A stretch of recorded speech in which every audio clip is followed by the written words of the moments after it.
이각경이었습니다. KBS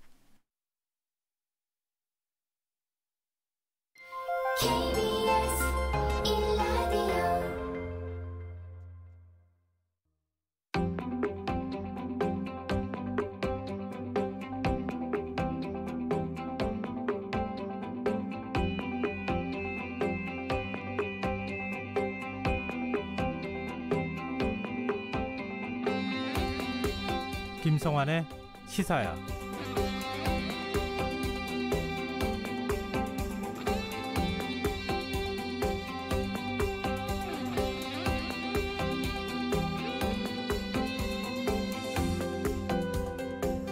정세균 국무총리가 코로나19 방역 조치로 피해를 본 자영업자와 소상공인을 제도적으로 지원해야 한다는 뜻을 밝혔습니다.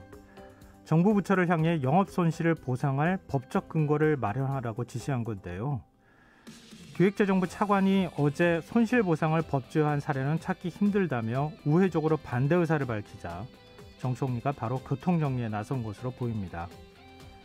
영업제한 손실보상제에 대해 여야 모두 공감대를 형성하고 있는 만큼 법안 논의가 활발히 진행될 전망인데요.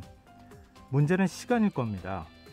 형평성 논란이 일지 않도록 누구에게 얼마를 보상해줘야 하는지 그 기준을 정하는 일이 쉽지 않을 것이란 전망이 벌써부터 나오는데요. 거기에 필요한 재원을 어떻게 마련할지도 고민해야 할 부분이겠죠. 정부는 올해 상반기 안에 손실보상제를 마련한다는 계획이지만 지금도 영업 제한 조치를 불복하겠다는 목소리가 나오고 있는 상황에서 자영업자와 소상공인들이 그때까지 버틸 수 있을지 의문이 들기도 하는데요. 합리적인 해법을 하루빨리 마련하는 일, 그것이 정부와 정치권의 과제가 될 것 같습니다. 시사평론가 김성환입니다. 공수처가 오늘 공식 출범했습니다. 김진욱 초대 공수처장은 국민 앞에 오만한 권력이 두지 않겠다는 입장을 밝혔는데요. 잠시 후 뉴스에서 자세한 소식 살펴보겠습니다. 오늘 공식 취임한 조 바이든 미국 대통령, 취임 첫날부터 트럼프 전 대통령의 정책을 뒤집는 행정명령에 줄줄이 서명했는데요. 미국의 변화에 우리는 어떻게 대응해야 하는지 더 깊이 있게 들여다보는 인터뷰 시간에 전문가와 이야기 나눠보겠습니다. 김성환의 시사에는 청취자 여러분의 참여를 기다립니다. 시사에는 라디오 청취율 조사 기간을 맞아서 프로그램을 홍보하고 청취자 참여를 독려하는 작은 이벤트를 계속 이어가고 있는데요. 오늘은 시사야 자존감 높이기 프로젝트의 일환으로 내가 시사야를 줘야 하는 이유, 내가 이래서 시사야를 듣는다라는 주제로 문자를 한번 받아보려고 합니다. 평소처럼 방송 내용에 대한 의견 받고 있으니까 함께 보내주시고요. 문자 보내주신 분 가운데 10분 추첨해서 만원 상당의 모바일 분식 상품권 보내드릴 텐데요. 참여하실 번호는 샵9730이고요. 콩 게시판을 통해서도 무료로 참여하실 수 있고 KBS 라디오 유튜브 채널을 통해서도 실시간으로 시청 참여하실 수 있습니다. KBS 라디오 김성환의 시사야. 그럼 지금 시작하겠습니다.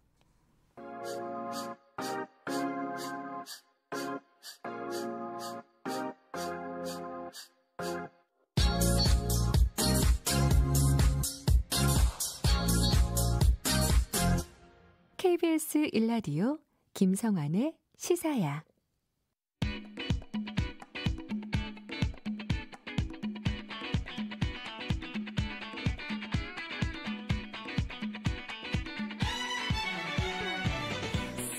오늘 어쳤던 뉴스 꼼꼼히 정리해드리는 뉴스야 시간입니다.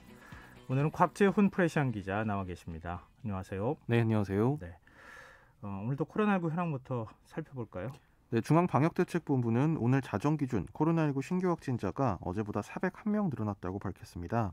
신규 확진자 401명은 어제보다 3명이 줄어든 건데요. 누적 확진자 수는 73,918명이 됐습니다. 감염 경로를 보면 지역 발생이 380명, 해외 유입이 21명이었는데 이 지역 발생 확진자를 지역별로 보면 경기, 서울, 인천 등 수도권이 277명으로 거의 3분의 2 이상을 차지했고요. 네. 비수도권은 총 103명이었습니다. 오늘 집계 혹시 발표가 됐습니까? 네, 오늘 자정부터 오후 6시까지 신규 확진자가 271명으로 집계됐고요. 이거는 어제 같은 시간 대비 52명이 적습니다. 그러니까 내일 확진자 수는 아무래도 300명 중반 정도가 되지 않을까 이렇게 예측이 되고 있습니다. 한 300명대, 400명대 초반 이 수준을 지금 왔다 갔다 하고 있는 상황인데 그래도 늘지 않고 조금씩 줄어드는 느낌은 좀 있어요. 보니까 지금 상황에서 조금 더 긴장감을 놓치지 않고 유지한다고 하면 진짜 우리가 200명대, 100명대 늘어가는 모습도 볼 수 있지 않을까 이런 희망도 좀 가져봅니다. 방역당국이 오늘 코로나19 국내 발생 1년을 기점으로 확진 환자 발생 현황을 조사한 결과를 발표를 했어요. 근데 그 집단 감염이 전체 확진자 가운데 45%를 차지하는 것으로 나타났다고요. 네, 정말 긴 1년이었는데요. 작년 1월 20일부터 오늘까지 국내에서 코로나19 첫 환자가 발생한 이후 1년이 됐습니다. 이 누적 확진자는 조금 전에 말씀드린 대로 73,115명이었는데요. 그 연령대별로는 주요 경제활동 인구 20에서 50대가 61.3%를 차지했고 성별로는 여성이 51%로 남성보다 약간 많았습니다. 지역별로 보면 수도권 확진자가 61.1% 그리고 대구 지역 확진자가 11.2%였고요. 확진 경로를 보면 집단 감염이 전체 중에 33,223명, 전체의 45.4%를 차지했습니다. 확진자와 접촉해서 감염된 사례, 그러니까 2차 감염 같은 경우가 27.6%, 그리고 감염 경로를 조사 중인 사례가 현재 18.4%로 분석이 됐습니다. 집단 감염 사례 주요 시설을 보면 종교시설이 5,791명, 17%로 가장 많았고요. 신천지 예수교 증거 장막성전 대구교회 관련 16%, 그리고 요양시설 13%, 직장 11%, 가족 지인 모임 10%, 의료기관 9% 등이었습니다. 방역대책본부 임수경 상황총괄단장은 집단 발생이 일어난 주요 시설은 종교시설이 가장 많고 요양병원, 요양시설 등 감염 취약시설도 높은 비중을 차지하고 있다면서 또 음식점, 카페, 유흥시설 등 밀폐된 환경에서 사람 간의 밀접 접촉이 많고 지속적인 마스크 착용이 어려운 시설 등에서 다수 발생했다고 설명했습니다. 오늘도 사우나를 비롯한 일상 공간에서 새로운 집단 감염이 계속 발생하고 있어요. 네, 먼저 서울 강남구 사우나 관련해서 이번 달 11일 첫 환자가 발생한 뒤에 17명이 추가로 지금 오늘까지 양성 판정을 받았습니다. 또 서울 서대문구 의료기관 교회 사례에서는 지난 4일 첫 확진자가 나온 뒤에 접촉자 조사 과정에서 12명이 더 확인됐습니다. 경기 광명시 보험회사 관련해서는 지난 6일 첫 환자가 나온 이후 14명의 감염자가 추가 확인이 됐고요. 이 경기 화성시 제조업체와 관련해서도 지난 6일 이후 10명이 확진이 됐습니다. 경계를 좀 늦추면 안 될 것 같은데 지금 남아공발 변이 바이러스 재감염 위험이 크다 이런 연구 결과가 나와서 좀 걱정스러워요. 네, 방대본 임수경 상황총괄단장 오늘 정례 브리핑에서 국내에서도 남아공발 변이 바이러스를 확보하고 있다면서 국내에서도 치료제와 백신을 개발하는 만큼 이를 배양해 항체 형성과 면역 반응 연구를 진행할 예정이라고 밝혔습니다. 남아공 국립전염병연구소와 현지 대학 연구진에 따르면 이 남아공발 변이 바이러스가 대체로 기존 완치자 혈청에 들어있는 중화 항체에 의해 무력화되지 않았다. 그러니까 치료가 좀 어렵다는 특성을 보인다고 하는데요. 네. 연구진은 남아공 변이 바이러스가 재감염 우려를 고조시키고 이미 개발된 백신의 효과도 감소시킬 수 있다 이렇게 우려를 전했습니다. 방대부는 이런 해외 연구 결과에 대해서 실제 재감염 사례를 이용해서 항체의 중화 기능 등을 추가로 연구할 필요가 있다고 언급했습니다. 이 얘기를 풀어서 설명하면 지금 코로나19 감염이 됐다가 완치된 환자들의 경우에도 다시 감염될 수 있다 이렇게 봐야 되는 거네요. 네, 그렇습니다. 상당히 우려스럽네요. 그러니까 지금 남아공발 변이 바이러스나 지금 다른 지역의 변이 바이러스도 들어오고 있는데 지금 접촉자들을 철저하게 관리할 필요성이 있겠군요. 예, 현재까지는 이제 이런 재감염이 발생할 수 있는, 그러니까 기존 완치자 혈청에 들어있는 항체에 좀 바이러스가 좀 저항성이 높다고 할까, 이제 그런 특성을 보이는 거는 남아공발이 현재까지는 남아공발 변이 바이러스가 그런 걸로 알려지고 있는데요. 네. 그 변이 바이러스에 대해서는 아직 알려진 부분이 적은 만큼 이 방역 당국에서 발표한 대로 조금 더 연구가 필요할 것으로 보입니다. 네. 안심할 단계가 아니다 이런 생각을 다시 한번 하게 되는데요. 그런데 서울 강남의 유흥업소들이 집합금지 명령을 어기고 몰래 영업을 하다가 무더기로 적발되는 사례가 있었어요. 네, 어제 또 그저께 이제 경찰의 단속이 있었는데 이 강남 유흥주점들이 무더기로 집합금지 명령을 어겨서 적발이 됐습니다. 한 번에 검거된 그러니까 한 곳의 술집에서 한 번에 검거된 사람이 40여 명에 달하는 경우도 있었다고 하는데요. 네. 경찰에 따르면 서울 수서경찰서가 어젯밤 11시 30분께 강남 역삼동의 한 유흥주점에서 업주, 종업원, 손님 등 41명을 감염병 예방법 위반 혐의로 적발을 했습니다. 이 한 이제 시민이 이 바 안에서 접대부를 두고 영업을 한다 이렇게 112에 신고를 해서 경찰이 출동을 하게 됐는데 네. 주점 출입구를 차단한 뒤에 문을 열 것을 요청했지만 업소 측에서 응하지 않아서 강제로 문을 열고 들어가서 현장에서 이 41명을 검거를 했습니다. 또 같은 날 오후 10시께 서울 강남경찰서는 서울 삼성동의 한 유흥주점에서 업주와 손님 등 총 20명을 검거해서 감염병 예방법 위반으로 입건을 했습니다. 또 같은 날 밤 9시께 압구정동의 한 유흥주점에서도 업주와 손님 등 11명이 검거돼서 감염병 예방법 위반 혐의로 입건이 됐습니다. 이 앞서 지난 19일 오후 8시 40분께에도 이 압구정동의 다른 유흥주점에서 접대부와 손님 등 모두 33명이 입건된 사례도 있었습니다. 이런 곳을 중심으로 해서 지금 감염자가 늘까 봐 좀 걱정이 되는데요. 지금 조금 어렵고 힘들더라도 유흥업소들 같은 경우는 상대적으로 좀 사정이 낫지 않습니까? 이런 것들은 방역 조치에 좀 철저히 협조를 좀 해줬으면 좋겠습니다. 정세균 국무총리가 오늘 중대본회의에서 영업 손실보상 필요성을 재차 강조했어요. 네, 정세균 총리는 오늘 중앙재난안전대책본부 회의에서 이 자영업 손실보상제 법제화를 내각에 공식 지시를 했는데요. 정 총리는 정부의 방역 기준을 따르느라 영업을 제대로 못한 분들의 적절한 지원이 필요하며 이를 제도화하는 방안을 검토할 때라고 말하고 이미 국회에서 여야를 막론하고 방역 조치로 인한 영업 손실을 보상 지원하는 법안들을 발의해줬다 이렇게 얘기를 했습니다. 특히 정 총리는 기획재정부를 콕 찍어서 기재부 등 관계부처는 국회와 함께 지혜를 모아 법적 제도 개선에 나서라 이렇게 지시를 했습니다. 어제 뉴스할 시간에 기획재정부가 자영업 손실보상을 법제화한 사례는 찾기 힘들다 이러면서 부정적인 입장을 보였다는 소식 저희가 전해드렸는데 정 총리가 오늘 기획재정부를 좀 강하게 질책했어요. 네, 정세균 총리가 공식 비공식 경로를 통해서 기재부에 상당히 좀 불쾌감을 전달을 한 걸로 지금 알려지고 있는데요. 네.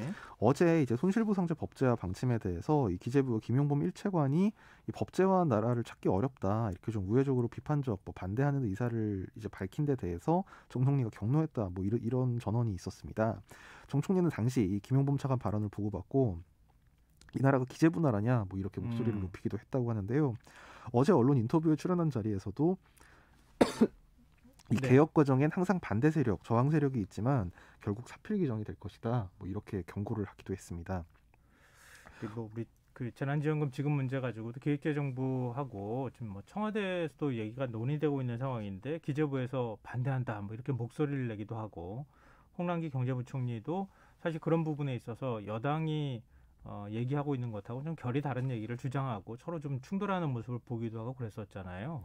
그런 면에서 정부가 좀 단일한 메시지를 내야 되는 거 아니냐 이런 지적도 있었는데 이번에는 정세균 국무총리가 좀 교통정리를 했다고 할까요? 분명하게 좀 입장을 정리를 해서 얘기를 했네요. 네, 상당히 단호한 태도를 보인 것 같은데요. 네. 이 김용범 차관 회의가 오늘 회의 자리에서 이 정 총리 옆에 배석을 했었는데 그런 뜻이 아니었다 이렇게 연신 해명을 했다고 합니다. 또 회의 후에 기자들과 만나서 손실보상 제도화 방안을 상세히 검토해서 논의 과정에 임하겠다 이런 입장도 밝혔습니다. 네.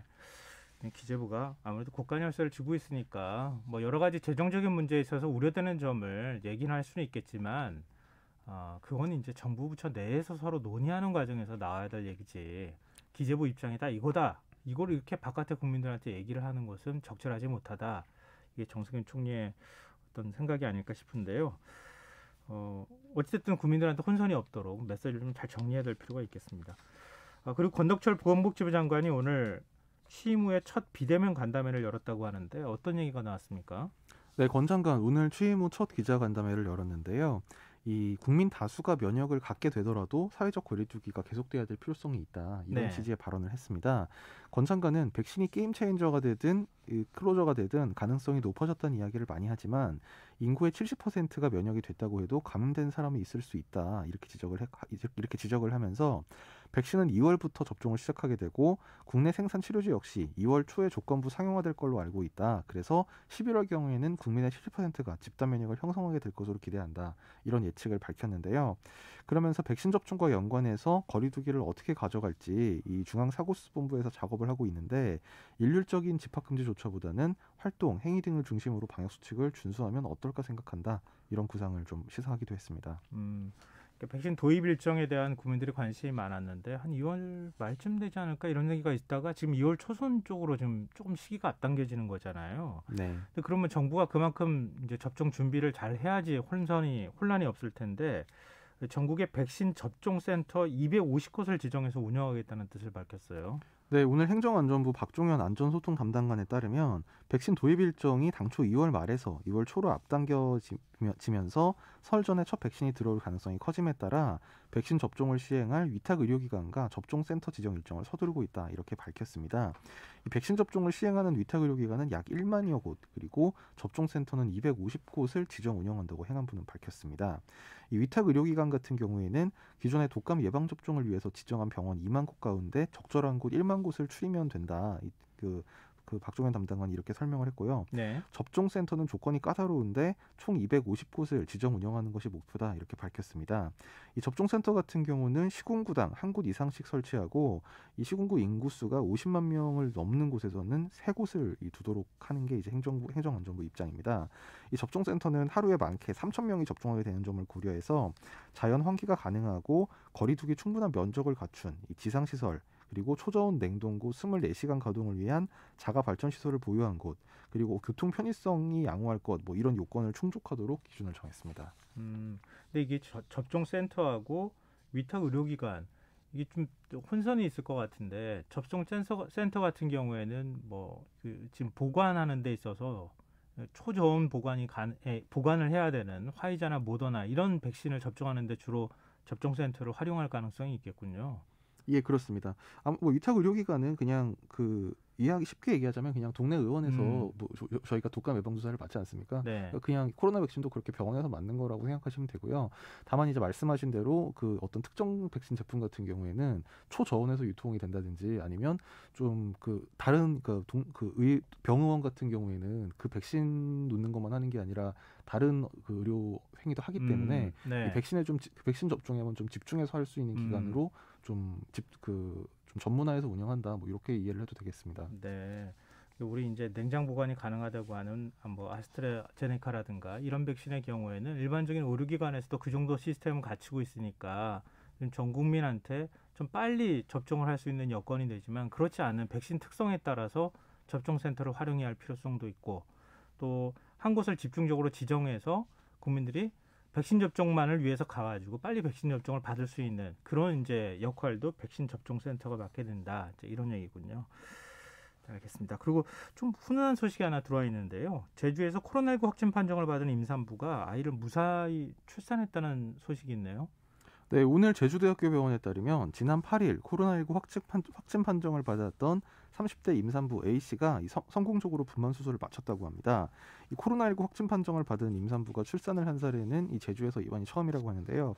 출산이 임박했던 A씨는 지난해 12월 말 코로나19 확진자의 접촉자로 분류돼서 자가격리를 하게 됐는데 이 제주대병원에 그 분만 수술이 가능한지 이 문의를 하고 지난 8일 출산 진통을 느껴서 제주대병원 응급실을 찾았는데 당시 진행한 코로나19 검사에서 양성이 나왔다고 합니다.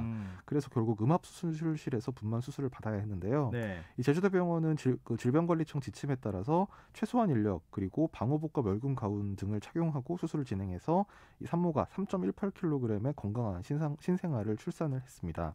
이 신생아는 그 출생 직후에 이뤄진 검사에서 음성 판정을 코로나19 음성 판정을 받았고요. 네. 산모도 이 지난 18일에 그 코로나19 최종 완치 판정을 받고 퇴원을 했습니다. 다행이네요. 산모도 건강했다고 하는 게 산모 걱정도 됐는데 산모가 건강하게 완치 판정을 받았다. 네. 자, 화제를 좀 바꿔보겠습니다. 문재인 대통령이 오늘 김진욱 공수처장에게 임명장을 수여했어요.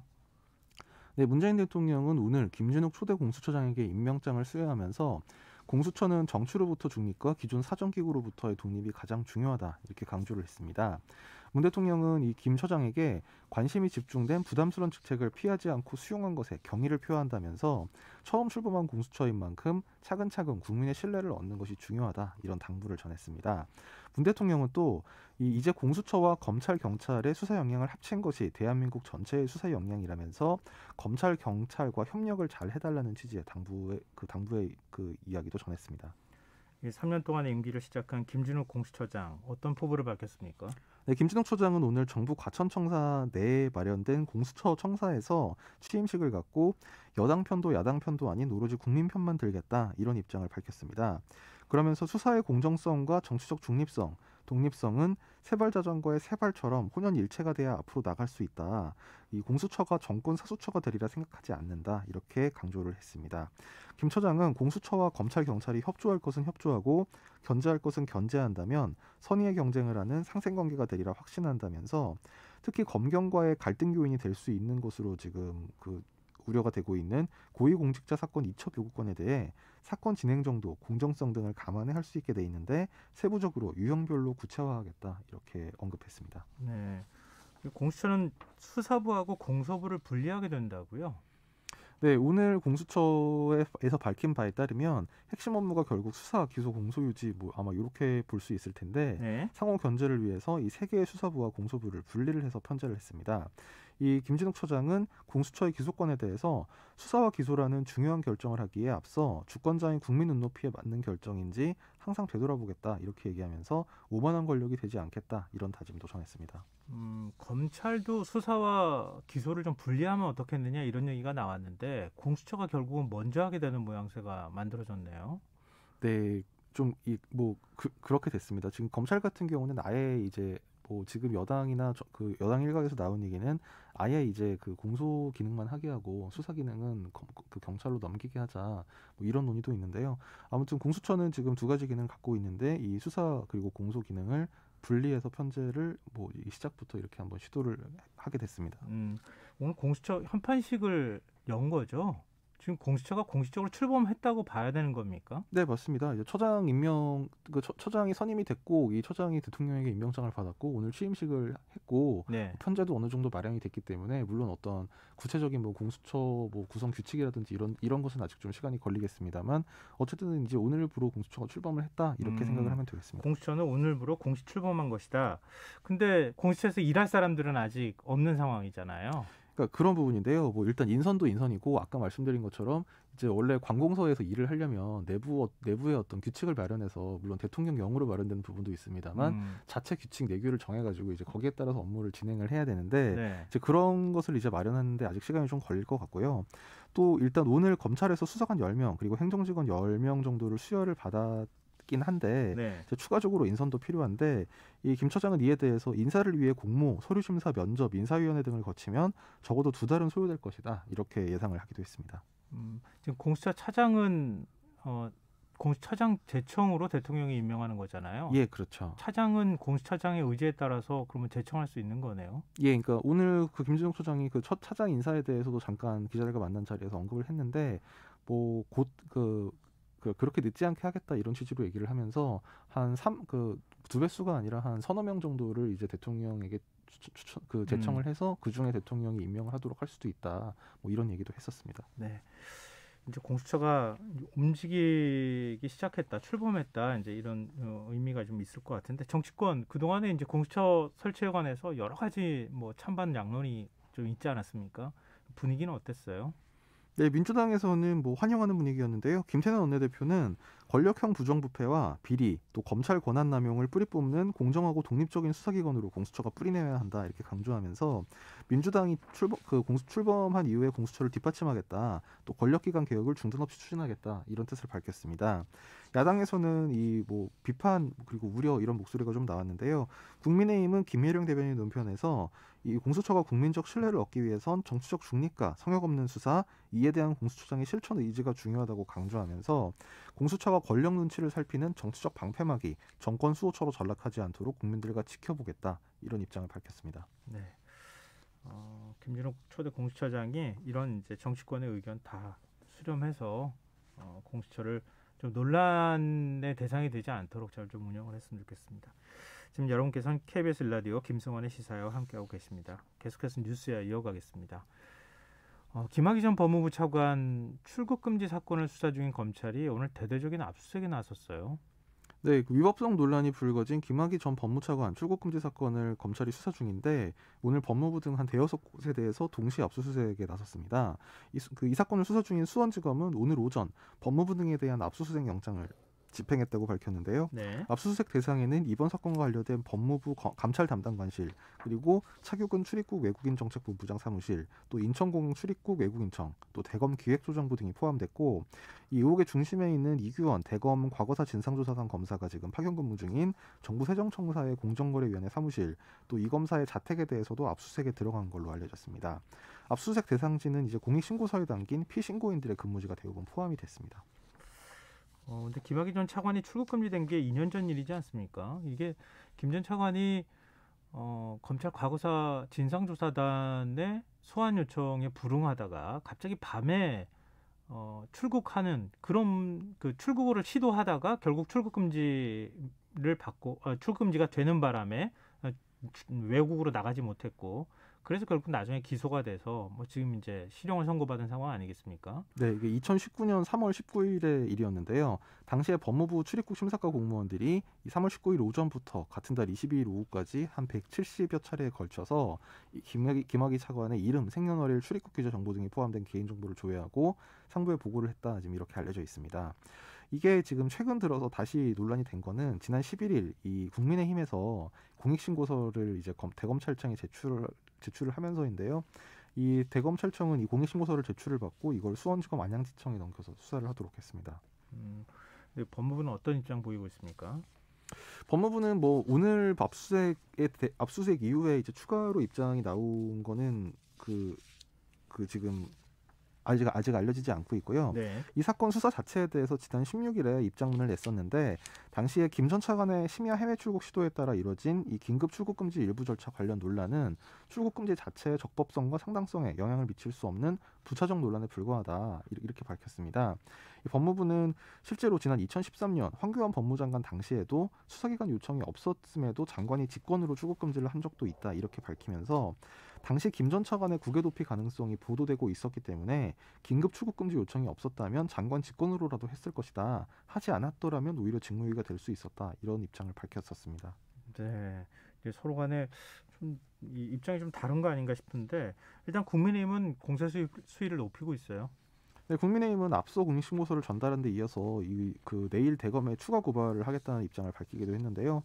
국회 법사위 소속 국민의힘 의원들은 이 김학의 전 차관 출국 금지와 관련해서 당시 대검 반부패부장이었던 현 이성윤 서울중앙지검장이 이 수사에 외압을 가했다, 이런 주장을 펴기도 했습니다.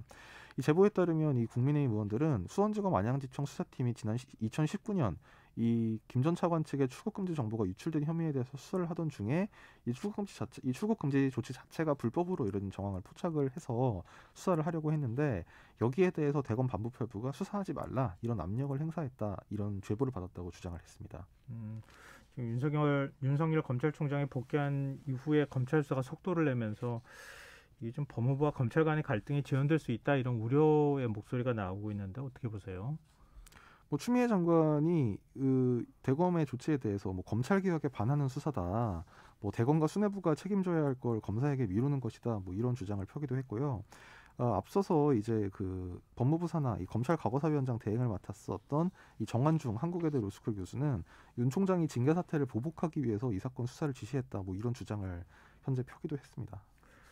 김학의 전 차관이 재판을 받는 과정에서 재판부가 성접대 사실 자체를 인정하면서도 검찰이 지난 2013년 적절히 공소권을 행사했다면 상황이 달라졌을 것이다, 이런 입장을 내면서 사실상 검찰을 질타하지 않았습니까?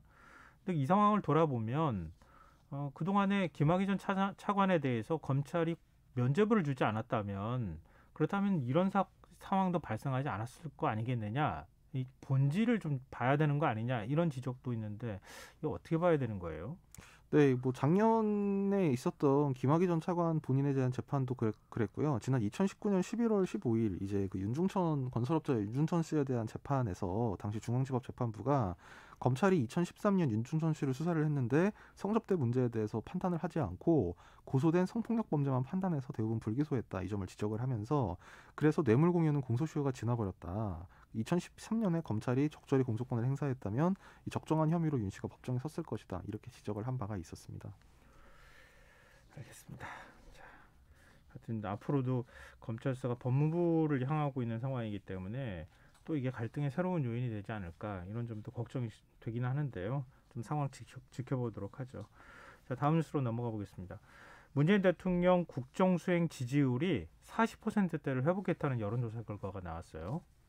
네, 오늘 이 리얼미터에 따르면 이 기관이 그 YTN 의뢰로 지난 18일부터 20일까지 이 전국 18세 이상 1,510명의 성인을 대상으로 여론조사를 실시한 결과 이 문재인 대통령에 대한 이 국정수행 긍정평가율, 그러니까 사실상의 지지율이 지난주보다 5.7%포인트 오른 43.6%로 나타났다 이렇게 밝혔습니다.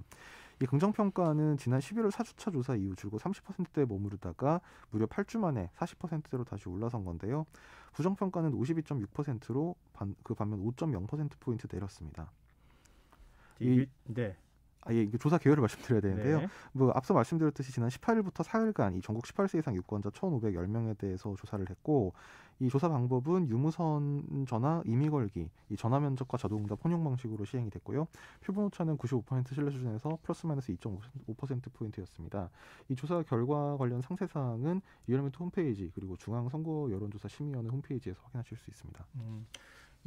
갑자기 지지율이 조금 올라가는 현상이 나타났는데 뭐 아직 이렇게 그동안은 계속 내려가는 현상이 나타났었잖아요. 뭐 여론조사는 추이를 보는 거니까 이번 한 번으로 추세가 완전히 반전됐다 이렇게 단정하기는 어렵겠지만 그래도 이런 현상이 나타난 것의 요인은 뭐 우리가 살펴볼 필요가 있지 않겠습니까?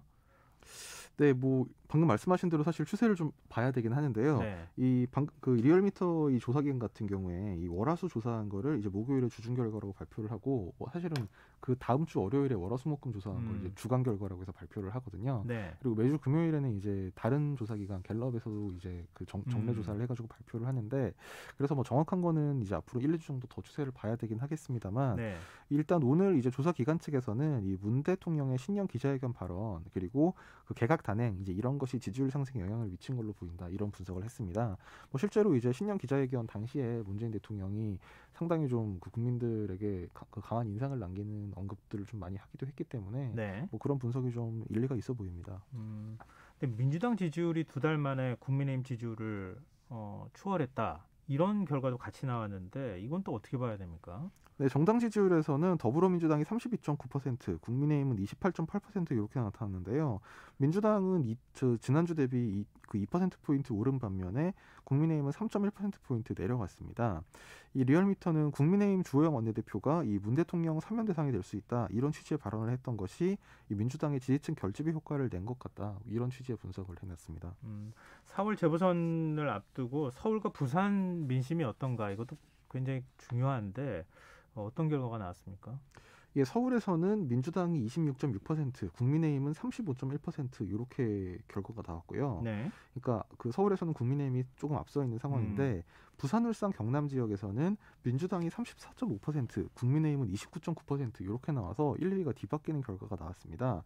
이제 민주당 같은 경우는 그 부울경 지역에서 8.4%포인트 상승한 반면에 국민의힘은 10.2%포인트 하락을 했는데요. 네. 그 오늘 사실 다른 기관 여론조사 4개 중소규모 이제 그 여론조사 기관들이 연합해서 발표한 MBS 지표수라는 결과가 있는데 네.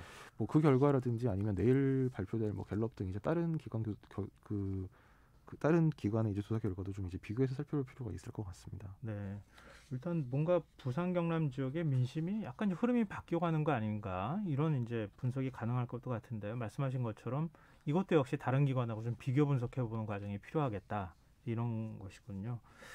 우리 민주당 이낙연 대표가 오늘 부산을 찾았다면서요. 이런 흐름하고도 관계가 있다고 봐야 될까요? 네, 이낙연 대표가 오늘 부산을 그 취임 이후 2번째로 찾아서 이 부산시장 보궐선거 지원에 나섰는데요. 이 대표는 오늘 오후 가덕도 대항 전망대를 찾은 자리에서 가덕 신공항은 부산의 미래다 이렇게 강조하면서 2월 임시국회 회기 안에 가덕 신공항 특별법을 통과시켜야 한다 이렇게 강조했습니다. 이 대표는 부울경이 추진하는 메가시티가 성공하려면 가덕 신공항이 필요하다면서 녹산공단에서 가덕, 진해, 창원까지 지하철로 연결되면 메가시티 완성에 한 걸음 크게 다가갈 것이다. 그래서 조기 착공 및 완공에 총력을 기울이겠다고 약속했습니다. 또 이제 민주당 싱크탱크인 민주연구원이 부산시당과 공동 개최하는 정책 엑스포 행사에 참석해서도 이제 남은 것은 공항이다 이렇게 얘기하면서 역시 신공항 관련 메시지를 전했습니다. 그런가 하면 국민의힘 내부에서는 자성의 목소리가 나오고 있다고요? 오늘 이제 김종인 비대위원장한테 기자들이 붙어서 그걸 물어봤습니다. 오늘 네. 이제 여론조사에 따르면 부산 지역에서 좀 지지율이 상당히 내려가서 민주당이 역전당한 걸로 나오는데 어떻게 네. 생각하시냐 이런 질문을 했는데요. 여기에 대해서 김종인 위원장이 답변을 하기를 오늘 아침 리얼미터 조사인데 이틀 동안에 그렇게 변했다고, 그러니까 이틀 동안에 여론이 그렇게 금방 변하리라고 생각하지 않는다. 하루 이틀 사이에 몇 퍼센트 변했다고 일일비할 필요는 없다. 이렇게 일단 좀 선을 그으면서도 다만 이제 선거라는 데가 쉬운 게 어디 있겠느냐. 당연히 신경을 써야 하고 노력해서 이기려고 애를 써야겠다. 뭐 이렇게 좀 지지율 제고에 노력을 기울이겠다. 이런 취지의 이야기도 했습니다. 근데 이낙연 대표처럼 부산 혹시 안 갑니까? 김종인 위원장은? 그 점에 대해서도 기자들이 물어봤는데요. 김 위원장이 곧 갈 거라고 하더라고요. 음력 설 전에 한번 다녀오겠다. 이렇게 얘기를 했습니다. 네. 국민의힘은 오늘 예비 경선 후보 등록을 마감을 했는데요. 서울시장 예비 경선을 비롯해서 서울시장 보궐선거를 비롯해서 안철수 국민의당 대표가 제안한 오픈 경선 플랫폼 결국 무산이 됐다고 봐야 되는 건가요? 네, 국민의힘 지도부의 의사가 워낙 확고해서 사실상 이제 거부가 된 셈인데요. 이 초반 단일화 논의가 불발된 가운데 국민의힘 자체 경선이 진행이 될 예정입니다. 오늘 국민의힘에서 이 재보선 예비 경선 후보 등록을 마감했는데 그 결과는 서울시장에는 나경원 전 의원, 오세훈 전 서울시장을 비롯해서 이종구, 김선동, 오신환 전 의원, 그리고 조은희 서초구청장, 박준희 전 송파구청장, 그리고 경남대 김근식 교수와 김정희 전 상하이 총영사 등 총 14명이 지원을 했고요. 부산시장에는 이진복, 이현주, 박민식, 박형준 전 의원과 박성훈 전 부산시 경제부시장 등 9명이 등록을 했습니다. 국민의힘은 오는 24일 서울 그리고 25일 부산에서 후보자 면접을 거쳐서 26일에 예비경선 진출자를 발표합니다. 근데 안철수 대표는 오늘 언론과 인터뷰에서 합당 가능성을 언급을 했어요. 오늘자 동아일보 인터뷰에서 안 대표가 약간 그런 해석을 낼 수 있는 발언을 하긴 했는데요. 동아일보 기자의 질문이 4.7 보선 이후에 곧 대선인데 그럼 대선 승리를 위해서 4.7 보선 이후에는 합당을 할 수도 있지 않겠느냐 이렇게 물으니까 답변하기를 지지자들이 바라는 방향으로 생각이 모아지면 그것을 따르는 게 정치인의 역할이다. 야권 지지자들 생각이 중요하다. 이렇게 얘기를 했습니다. 그래서 이게 해석하기에 따라서 합당에 대한 합당에 대한 의지가 좀 있는 게 아니냐 이런 해석을 낳기도 했는데요. 사실 오늘 인터뷰에서 좀 더 눈길을 끌었던 부분은 이제 국민의힘 지도부에서 김종인 위원장 등이 자신의 이제 원샷 경선 제안을 거절한 데 대해서 왜 전체 야권을 안 보고 원래 있던 그쪽 지지층만 지키려고 하는 것이냐, 큰 정치를 기대한다 이렇게 국민의힘 지도부를 비판한 내용이었는데요. 네. 김종인 위원장은 이에 대해서도 다시 받아치더라고요. 네. 한마디로 얘기해서 정치에도 상식이 있는 건데 상식에 맞지 않는 정치를 할 수 없다. 안철수 대표도 본인이 공당의 대표인데 타당에서 실시하는 경선 과정에서 같이 하겠다는 게 정치 도의와 상식에 맞느냐 이렇게 역공을 펴기도 했습니다. 자꾸 안철수 대표는 새로운 뭔가 이슈를 띄우려고 하는데 김종인 위원장은 자꾸 내치는 이런 모양새가 나오고 있는 것 같습니다. 자, 김성환의 시사에서는 라디오 청취율 조사 기간을 맞아서 지금 프로그램에 대한 의견을 좀 받고 있는데요. 시사야 자존감 높이기 프로젝트. 내가 시사야를 좋아하는 이유, 나는 이래서 시사야를 듣는다. 이와 관련한 문자를 좀 받고 있습니다. 청취자분들께서 많이 참여해주고 계십니다. 1680님, 김성환 씨가 신뢰가 가요. 그래서 듣죠. 쉽게 설명하는 능력 좋아요. 이런 의견 주셨고요. 8682님, 김성환 앵커의 매끄러운 진행이 좋아요. 또 밤참 뉴스에서 잘 알려지지 않은 뉴스를 알 수 있어서 매일 듣습니다. 김성환님, 매일 늦은 밤까지 고생이 많으세요. 이런 메시지 보내주셨습니다. 감사합니다. 2405님, 김성환의 시사회를 좋아하는 이유, 겸손하다, 따뜻하다, 냉철하다, 예리하다, 깊이 있다. 그리고 생각의 지평을 넓혀준다. 너무 칭찬해 주셔서 감사합니다. 좀 청취자분들이 이렇게 문자 보내주시니까 더 힘이 납니다. 더 열심히 하도록 노력하겠습니다. 그리고 그 예리하다라고 하는 거는 지금 오늘 뉴스야를 책임져 주셨던 곽지원 프로이션 기자한테도 또 돌려줘야 될 얘기가 아닌가 싶습니다. 과찬이십니다. 네. 오늘 고생하셨습니다. 감사합니다. 네, 수고하셨습니다.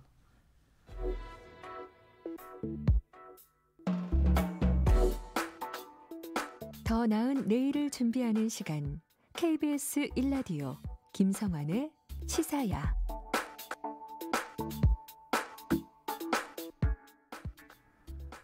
우리 시간으로 오늘 새벽 조 바이든 미국 대통령이 미국의 제46대 대통령에 취임했습니다. 취임 첫날부터 바이든 대통령은 트럼프 전 대통령의 정책을 뒤집는 행정명령에 줄줄이 서명했는데요. 바이든 행정부가 앞으로 4년 동안 그려갈 미국은 과연 어떤 모습이 될지 전 세계의 관심이 모아지고 있습니다. 세종연구소 우정엽 미국 연구센터장 연결해서 조금 더 자세한 얘기 나눠보도록 하겠습니다. 센터장님 안녕하십니까? 네, 안녕하세요. 네, 오늘 혹시 취임식 지켜보셨습니까? 네, 봤습니다. 이게 이전에 볼 수 없었던 뭐 코로나19가 만들어 놓은 풍경인 것 같은데요. 좀 뭐라 그럴까, 좀 새로운 풍경이 많이 보였는데 과거 취임식과는 어떤 점에서 좀 차이를 느끼셨어요? 일단은 코로나 때문에 수많은 청중들이 참석을 했던 과거 취임식과는 달리 천여 명의 정부 관계자들, 의회 관계자들 외에는 참석한 사람이 없었다는 것이죠. 그렇기 때문에 뭐 TV로 중계가 됐으니까 뭐 국민들에게 뭐 전해지긴 했습니다만은 다른 취임식에 비해서는 규모가 매우 단촐했던 취임식이라고 생각이 됩니다. 저도 좀 기억이 나는데요. 한 뭐 수십만 명이 모이잖아요. 그래서 거의 일단 축제처럼. 초청장만 20만 장이 나가니까요. 네, 공식적으로. 그리고 이제 또 초청장이 없더라도 그 분위기를 느끼기 위해서 워싱턴으로 몰려오는 시민들까지 해서 트럼프 대통령은 2017년에 본인의 취임식에 뭐 130만의 인파가 몰렸다라고 이야기를 하기도 했습니다. 근데 성조기가 그 많은 사람들을 대신하고 한 1,000여 명 정도만 모일 수밖에 없었던 취임식이었다. 그런 면이 제일 큰 어떤 차이가 아닐까 싶은데요. 바이든 대통령이 취임사에서 어떤 메시지를 나누느냐, 이것도 전 세계 관심거리였는데 통합의 방점을 찍었어요.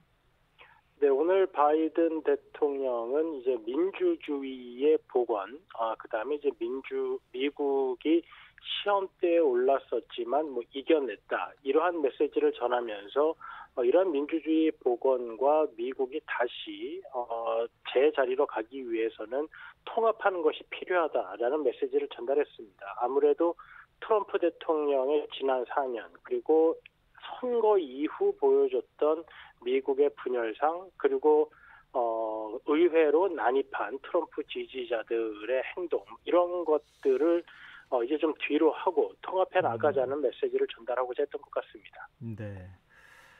바이든 대통령은 취임한 지 5시간 만에 뭐 파리 기후 변화에 맞게 복귀하고 세계 보건기구 탈퇴 절차를 중단하라는 지시, 뭐 이런 것들을 담은 행정명령에 서명을 했는데요. 그동안 트럼프 전 대통령이 추진해왔던 정책들을 이제 뒤집기 시작했다고 봐야 되지 않습니까? 이 과연 앞으로 어떤 모습으로 나타날까 좀 궁금해요. 이제 미국 대통령들은 최근 임기를 시작하는 첫날 행정명령에 서명을 함으로써 어떤 준비된 대통령이라는 이미지와 본인이 의제로 삼은 것을 굉장히 상징적으로 보여주기 위해서 노력을 했습니다. 오늘 이제 바이든 대통령은 총 17개의 행정명령에 서명을 했는데 뭐 이거는 그 전에 다른 대통령들이 첫날에 했던 것보다 많은 수임에는 분명합니다. 특히 이제 바이든 대통령은 오늘 연방 건물에 마스크를 써야 한다라는 것을 이제 행정명령으로 하는 서명을 했는데 그만큼 이제 코로나 극복이 중요하다라는 메시지를 전달하려고 했던 것이고요. 트럼프 대통령도 사실 첫날 행정명령에 서명을 하긴 했었습니다. 이제 트럼프 대통령은 오바마 케어를 뒤집는 행정명령을 설명을 했었고 그렇기 때문에 본인이 생각하는 의제를 국민들에게 전달하기 위한 하나의 수단으로 행정명령을 어떤 것을 서명을 하느냐 하는 것을 사용하는 그러한 방법입니다. 근데 이 취임 직후에 비시민권자 추방을 100일 동안 지금 유예하기로 하지 않았습니까? 네. 앞으로 미국의 이민 정책에도 상당한 변화가 있겠죠?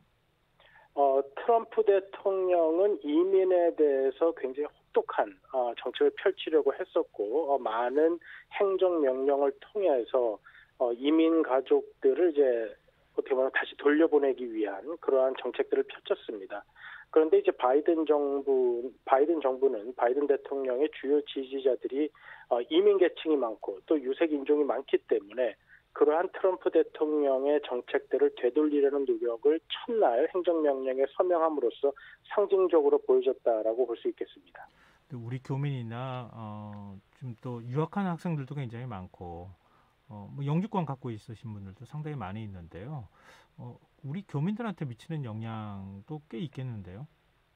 네, 그렇습니다. 사실 오바마 대통령 때도 이 이민에 대해서 굉장히 관대했기 때문에 네. 원래 합법적인 이민이 아닌 경우에는 미국에서 운전면허증을 발급받을 수가 없습니다. 왜냐하면 나를 증명할 수 있는 서류가 없기 때문에. 그런데 이제 미국이라는 국가가 차를 운전하고 다니지 않으면 사실 허드렛 일을 하기도 굉장히 힘든 구조인데, 그래서 이제 오바마 대통령 때는 한국 영사관에서 발급하는 증명서로 어떻게 보면 비합법적으로 미국에 머무르고 있는 우리 교포들도 운전면허증을 딸 수 있는 그러한 조치들이 사실 시행이 됐었습니다. 네. 이제 그러한 것들이 이제 트럼프 대통령 때 많이 어려워졌던 것이죠. 그렇기 때문에 우리 교민들의 어떤 정치적 권리의 신장과 직업을 얻는 부분에 있어서도 바이든 정부의 이민 정책이 훨씬 도움이 될 걸로 생각이 됩니다. 그런 면에서는 참 다행이다 이런 생각이 드네요. 근데 그런가 하면 뭐 우리도 역시 좀 비슷한 현상을 많이 보이지만 지금 야당이 된 공화당은 바이든 대통령 정책 제안에 대해서 반대한다 이렇게 입장을 밝히지 않았습니까? 네. 그동안에도 정치 갈등이 굉장히 심각했는데 앞으로 대립도 좀 더 심화되는 것 아니냐 이런 우려가 나오는데 향후 전국 어떻게 전망하세요? 일단 이번 그 바이든 대통령이 당선이 되기는 했지만 그 같은 날 이루어진 선거에서 민주당은 많은 의석을 사실 잃었습니다. 특히 하원에서 의석을 많이 잃었고 네. 상원은 다수당이 되긴 했지만 간신히 다수당이 된 것이죠. 그래서 이제 미국 상원에서는 다수당이 된다고 해서 모든 법안을 처리할 수는 없고 이제 60석을 100석 중에 60석을 얻어야지만 야당의 필리버스터를 방지하면서 법안을 처리할 수 있는데 지금 바이든 대통령은 그러한 상황이 못 된 것이죠. 오바마 대통령은 당선이 될 때 이제 상원에서 58석 민주당 의석이 있었는데 그거에 비하면 이제 훨씬 우호적이지 않은 야당이 이제 존재하는 것이고요.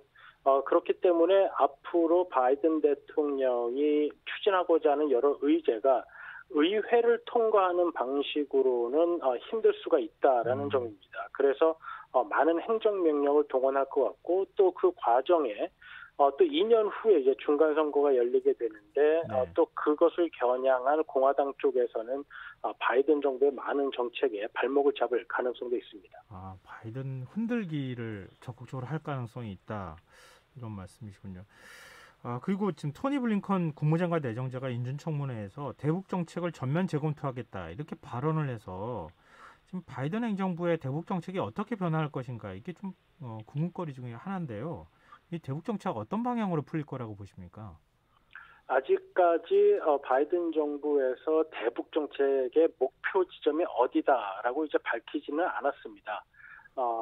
바이든 정부에서 이제 한반도를 지역적으로 담당하는 전문가는 어떻게 보면 공화당과 큰 차이 없이 매우 강경한 북한에 대한 입장을 가지고 있는 반면에 또 어떤 사람들은 북한이 가져오는 위협을 일단 어느 정도 줄이는 게 중요하지 않겠냐. 그래서 이제 군축론적인 접근을 하자라는 그룹도 존재합니다.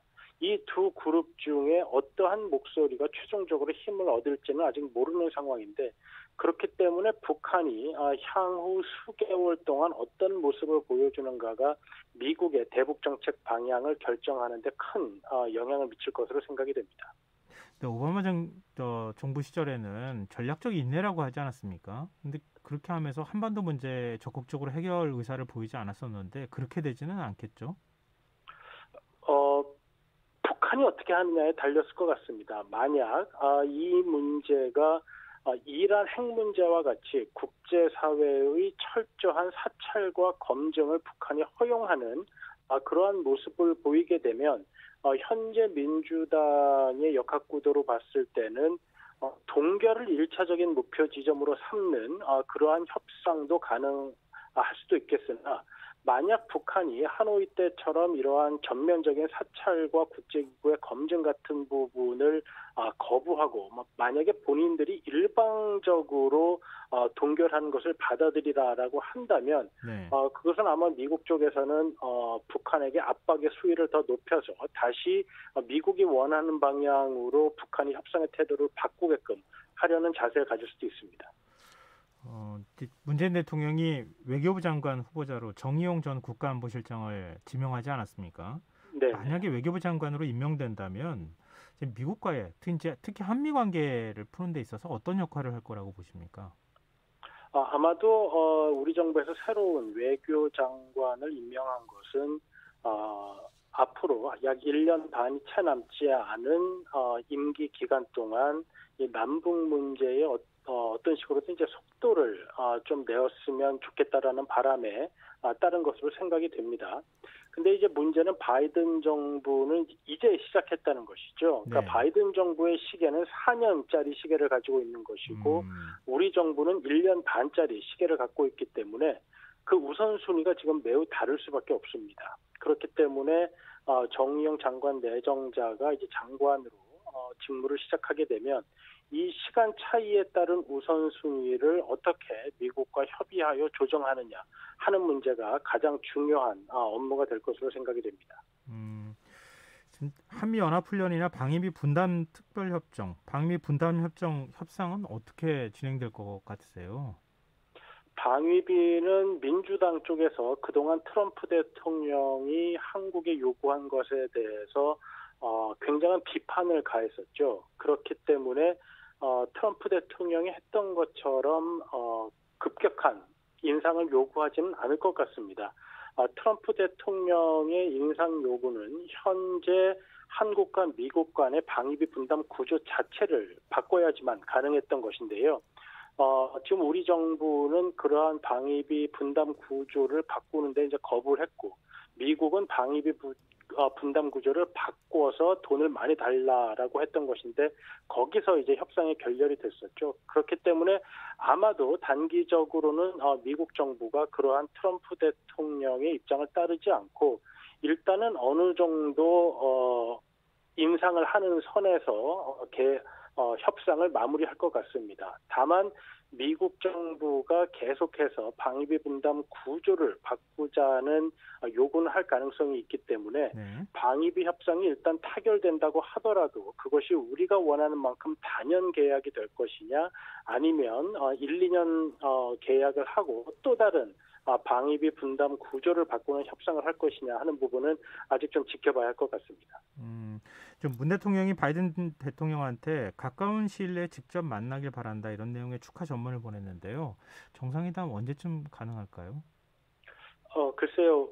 미국의 새 대통령이 들어서게 되면 보통 6개월 내에는 이제 정상회담을 이제 가졌었는데 지금 코로나 상황도 있고 또 이제 바이든 대통령이 작년에 본인이 취임하게 되면 민주주의 국가들의 정상회의를 미국에서 개최하겠다. 그것도 취임 100일 안에 추진하겠다라는 이야기를 했습니다. 그렇기 때문에 그 민주주의 국가의 정상회의라는 것은 반중국 연합전선을 구축하는 데 이제 힘을 쏟겠다라는 이야기인데요. 그렇기 때문에 그 민주주의 국가들의 정상회의와 미국의 뜻에 동참하는 어떻게 말하면 반중국 연대에 좀 더 적극적으로 동참하는 국가들에게 우선순위가 있지 않을까 생각이 됩니다. 네, 알겠습니다. 오늘 말씀 여기까지 듣겠습니다. 지금까지 세종연구소 우정엽 미국 연구센터장이었습니다. 오늘 말씀 고맙습니다. 예, 감사합니다. KBS 라디오 김성환의 시사야 1부 순서는 여기서 마무리하겠습니다. 전 11시 정각 2부에 다시 오겠습니다.